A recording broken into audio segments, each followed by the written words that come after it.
আমরা নারী, আমরা সব পারি।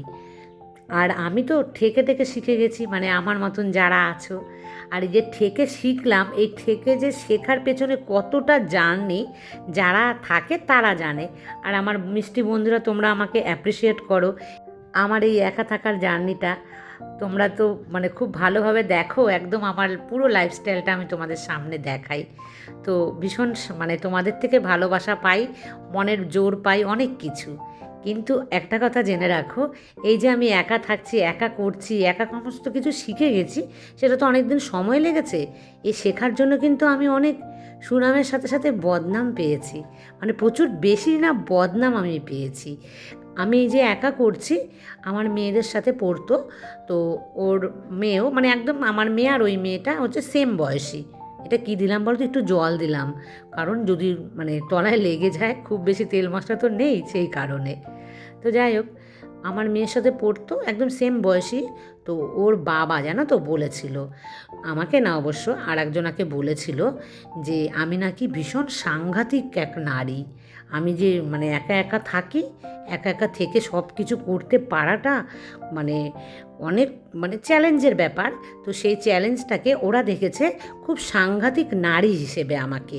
মানে আমি যদি খুব সাংঘাতিক মানে খুব ডেঞ্জারাস না হতাম, তাহলে তো আমি এই সংসারটাকে সামলাতে পারতাম না। তো বন্ধুরা দেখো, আমি কিন্তু বাজারে চলে এসেছি। এটা হচ্ছে আমাদের এখানে আমিন বাজার। তো আমিন বাজারে আজকে ঢুকতেই প্রথমেই আমি পেয়ে গেছি সজনে শাক। দেখো বসেছে, এখন আর সজনে শাক পাওয়াই যায় না। তোমরা সবাই বলো। আর আমাকে বলেছে হচ্ছে আমার হাজব্যান্ড, যে সজনে শাক তুমি পেলে আনতে পারো না। পাই না তো, তো এক জায়গাতে পেয়েছি, তো আমি নিয়ে নিলাম।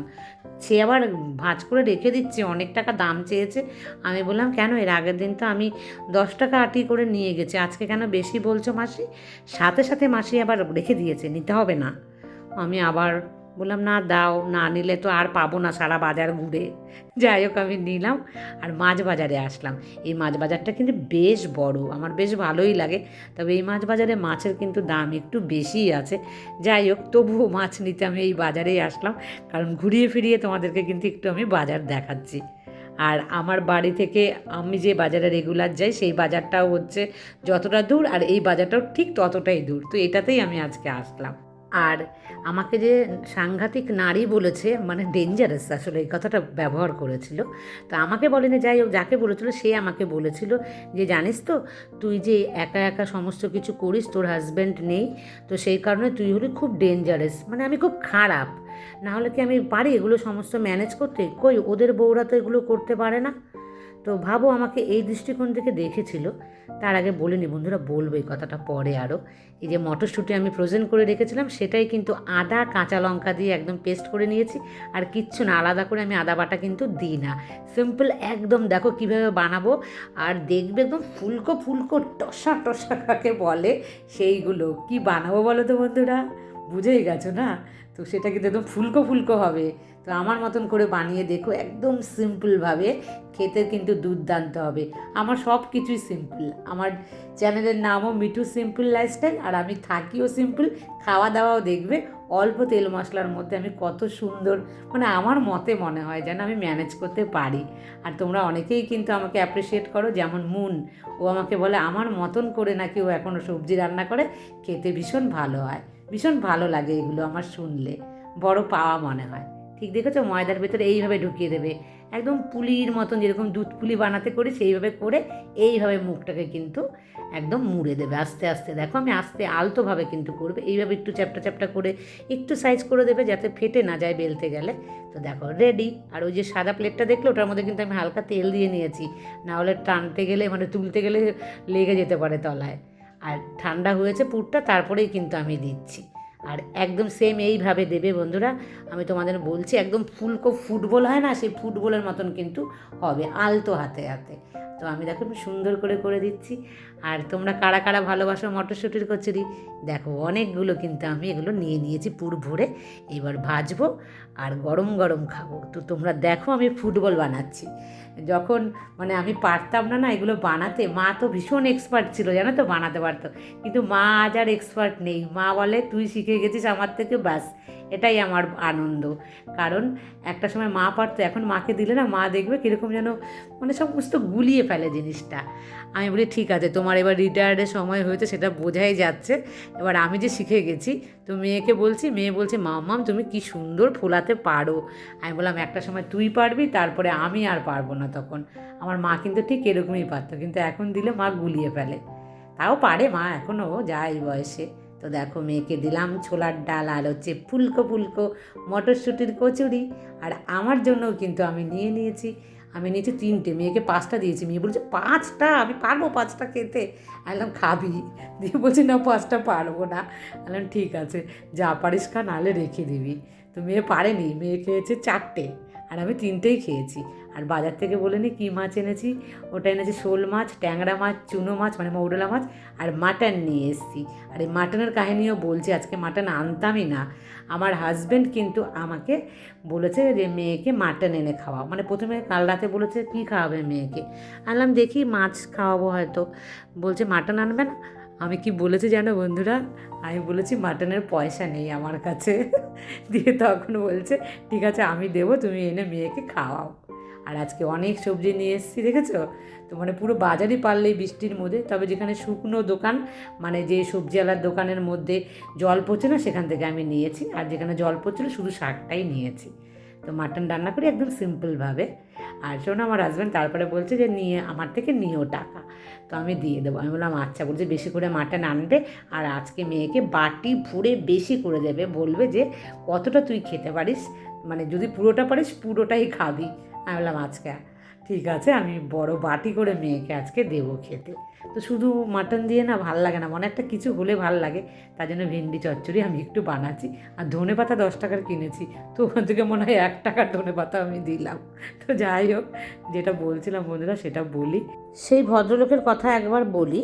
তো আমি বেশ কয়েক বছর আগে প্রথম এই বাড়িতে যখন এসেছি, মানে হয়তো নতুন বাড়িটা হয়েছে তার কিছুদিনের মধ্যে, আমার ভোট এখানে আগেই শুরু হয়ে গেছিলো। কারণ হচ্ছে আমরা যখন ভাড়া বাড়িতে ছিলাম তখন আমরা কিন্তু আমার শ্বশুর বাড়ির থেকে সমস্ত ডকুমেন্টস আমরা এই বাড়িতে মানে এখানকার ঠিকানায় নিয়ে এসেছিলাম। তাই এই বাড়িতে আসতেই ভোট আমার, মানে প্রথমবার ভোট দিতে যাওয়া, কি বা সেকেন্ড থার্ড হবে এরকমই হবে আমার মনে নেই, কিন্তু প্রথম দিকে তখন ভোট দেওয়ার লাইনটা, মানে আমাদের যে পাড়ার লাইনটা সেই লাইনটা একটু ছোট ছিল, মানে খুব বেশি ভিড় ছিল না। আর ওই ভদ্রলোক আমাদের পাশেরই মানে পাড়ার, তো তাদের লাইনটা কিন্তু প্রচুর ভিড় ছিল। তো আমি গেলাম, দেখছি যে ওনারা অনেক মানে বড় লম্বা লাইনে দাঁড়িয়ে আছে। আর আমার মেয়ের সঙ্গে ওনার মেয়ে পড়ে, তো সেক্ষেত্রে স্কুলে দিতে যেত যখন তখন কিন্তু দেখতাম। আর আমার বিশেষ যে বান্ধবী তারই কিন্তু দেওর ওই ভদ্রলোক। আর বন্ধুরা এই যে সজনে শাক পাতাগুলো আমি বেছে রাখছি, আজকে খাবো না, মাটনের দিন খেলে ভাল লাগবে না।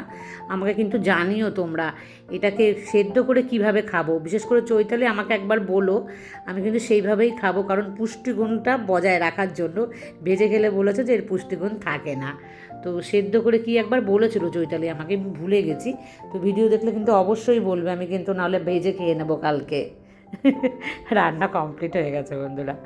তো সেই ভদ্রলোক লাইনে দাঁড়িয়েছিল আর আমার হয়ে গেছে, আমাদের লাইনটা যেহেতু কম ছিল, তো সে কারণে উনি বলছেন যে হয়ে গেল আপনার। আর আমি একটু মজা করে বললাম যে হ্যাঁ ভিআইপিদের তো একটু তাড়াতাড়ি হয়ে যায়, তো আমরা ভিআইপি পাস পেয়েছি তাই আমাদের তাড়াতাড়ি হয়ে গেল।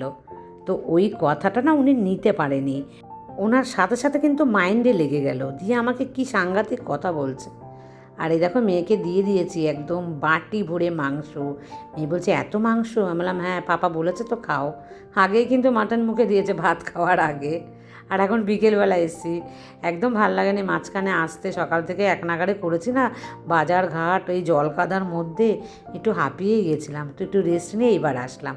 আর অন্ধপুরীতে বসে দেখেছো ল্যাপটপ ঘাটছে, আর বিছানাপত্র দেখো কী অবস্থা। আমি একটু পরে আসছি বন্ধুরা, এখন তো 5টা বাজে, এখন 1-1.5 ঘন্টা সময় পাবো। তো 1-1.5 ঘন্টার মধ্যে যতটুখানি কাজ আবার করতে পারি, মানে সন্ধে পুজো দেওয়ার আগে পর্যন্ত। তো যাই হোক, ওই ভদ্রলোক তখন আমাকে বলছে আপনি যেখানে থাকেন আপনার ওটা হচ্ছে খুব খারাপ পাড়া, তো ওখানকার লোকগুলোকে আমাদের এখানে যে ভোটের যে লোকরা তারা একদম দূর করে আগেই আপনাদেরকে ভোটটা দিয়ে বলেছে এখান থেকে শিগগিরই বেরিয়ে যান, না হলে মানে খারাপ পাড়ার লোকরা এখানে থাকলে বেশিক্ষণ ভালো না।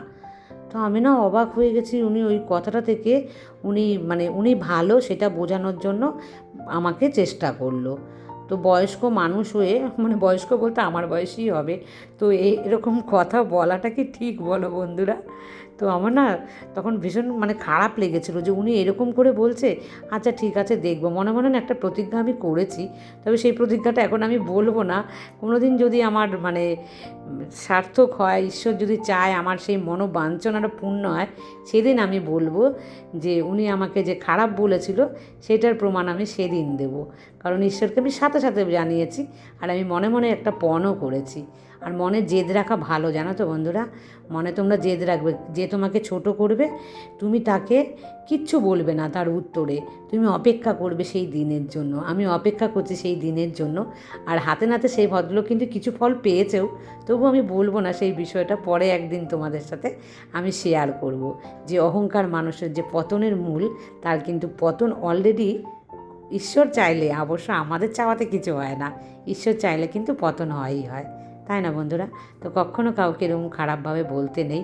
আর আমি একা একা করতে পারি বলে আমি খারাপ, মানে কত চিন্তা ভাবনা তাদের খারাপ। যেরকম আমার সামনের বাড়িটা দেখতে পাও, এখন তো উনি মারা গেছেন, তো বলতে আর চাই না, কিন্তু মাঝে মাঝে মনে হয় যখন নতুন এসেছিলাম তখন তো আমার বয়স কম ছিল, তখন আমাকে কি খারাপ নজর দিয়ে, কি মানে দৃষ্টিতে যে আমাকে দেখতো, কারণ আমার মেয়ের টিউশনের জন্য আমাকে বারবার বাইরে বেরোতে হতো।